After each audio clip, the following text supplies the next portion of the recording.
Being lucky to work out of some of the great brands with Estee Lauder, I worked for Mac before I came to Bumble and Bumble, where I feel that when they work with a company, they want them to retain what makes them special, and it's not about becoming something else. And I've been at meetings with high executives that are just like, no, that's not your story. This is, how does this relate to your salon? How does this relate to the studio?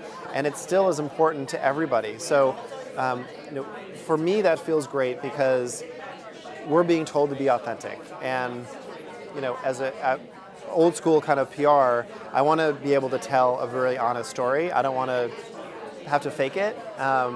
And to be able to then spin that out to social media and working with the marketing team and making sure that everyone in the company understands that what we're saying is really true to the core of dedicated to the craft, culture, and commerce of hairdressing, which is the Bumble mantra, it's a really great feeling. And we use that as our litmus test. So, a hairdresser, yes, they're a creative person, they're an artist, but at the end of the day, that's their living. Everything we make, every product that we're working on is tested backstage, except for like a shampoo and a conditioner or something like that. So for example, we have a very big launch in March.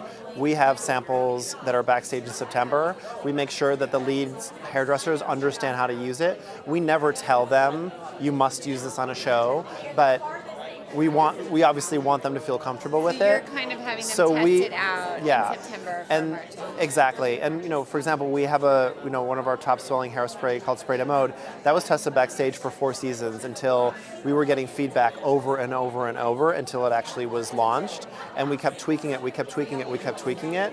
We believe in what we stand for, and that's again part of our story, that it's tested backstage, that it's a hairdresser is going to be using it, whether they're on set, they're doing a shoot for Vogue, they're doing a show, or they're working with a client. They need to be comfortable and confident that that's a product that they're going to use, and that they're going to, even if it's something like, a very commercial product like our hairdresser's invisible oil, that was tested for so long in many incarnations because the stylist point of view was, anybody who sits in my chair, I want to be able to use that. Whether it's somebody with very coarse curly hair or somebody that has very fine, blonde, processed hair, it's got to be able to work for all of them, which is why it took so long to bring to market, but it's really now become one of our top sellers.